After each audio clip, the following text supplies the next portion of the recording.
नमस्कार दोस्तों, आपका स्वागत है आपके अपने YouTube चैनल अननोन किस्से में। आज की वीडियो होने वाली है बेहद ही इंटरेस्टिंग, तो आपसे निवेदन है कि वीडियो में अंत तक बने रहे और प्लीज हमारे चैनल को सब्सक्राइब कर ले। दोस्तों, अब बढ़ते हैं आगे वीडियो की ओर। क्या आप जानते हैं रावण की मृत्यु के बाद उनकी पत्नी मंदोदरी का क्या हुआ? रामायण के कई ऐसे पात्र हैं जिनके जीवन से जुड़ी बातें आज भी रहस्य हैं। इनमें से एक चरित्र रावण की पत्नी का है, जिसके बारे में कई रोचक तथ्य मिलते हैं। आइए जानें रावण की मृत्यु के बाद के उनके जीवन के बारे में। रामायण ग्रंथ में न जाने कितनी ऐसे कथाएं हैं जिनके बारे में आज भी पूरी तरह से जानकारी नहीं है।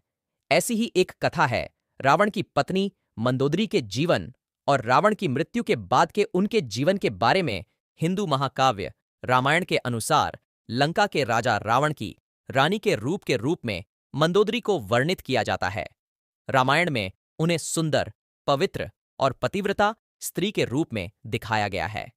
अब जानेंगे कि रावण की मृत्यु के बाद मंदोदरी का क्या हुआ। पौराणिक कथाओं में बताया जाता है कि रामायण काल में प्रभु श्री राम ने जब रावण का वध किया, उस समय लंका में सिर्फ रावण के भाई विभीषण मौजूद थे।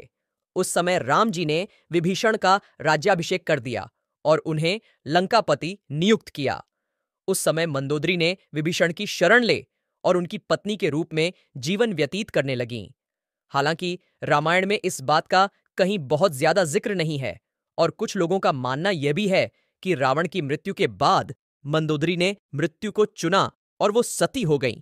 रावण की मृत्यु के बाद मंदोदरी के जीवन से जुड़े अन्य तथ्य, एक पौराणिक कथा में इस बात का जिक्र मिलता है कि रावण की मृत्यु के बाद राम ने मंदोदरी को सांत्वना दी और उन्हें रानी और उनके पति की विधवा के रूप में उनके कर्तव्यों की याद दिलाई। इसके साथ ही उन्होंने लंका के नए राजा की पटरानी बनने की सलाह भी दी। लेकिन मंदोदरी ने विधवा का जीवन ही स्वीकार किया और आध्यात्म में डूब गईं। मंदोदरी ने अपना आगे का जीवन धार्मिक प्रथाओं के लिए समर्पित कर दिया। उन्हें रामायण काल की सबसे सुंदर पंचकन्याओं के रूप में जाना जाता है और मान्यता है कि उनके नाम से कई बाधाएं दूर होती हैं। आइए जानें रावण की मृत्यु के बाद मंदोदरी के जीवन के बारे में कुछ प्रचलित कथाओं के बारे में। मंदोदरी असुरों के राजा मायासुर और अप्सरा हेमा की बेटी थीं। मंदोदरी उस समय की सबसे सुंदर और गुणवती स्त्री थीं। इसी वजह से लंकापति रावण ने उनसे विवाह किया और वो लंका की पटरानी बनी। मंदोदरी के दो पुत्र को मेघनाद और अक्षय कुमार थे। हालांकि कुछ पौराणिक कथाओं में माता सीता को भी मंदोदरी की पुत्री के रूप में वर्णित किया जाता है। मंदोदरी को एक पतिव्रता स्त्री के रूप में याद किया जाता है और अपने पति रावण के लाख दोषों के बावजूद मंदोदरी उनसे प्रेम करती थीं और उन्हें अपना सर्वस्व मानती थीं। यही नहीं, मंदोदरी रावण को हमेशा सन्मार्ग पर चलने की सलाह देती थीं।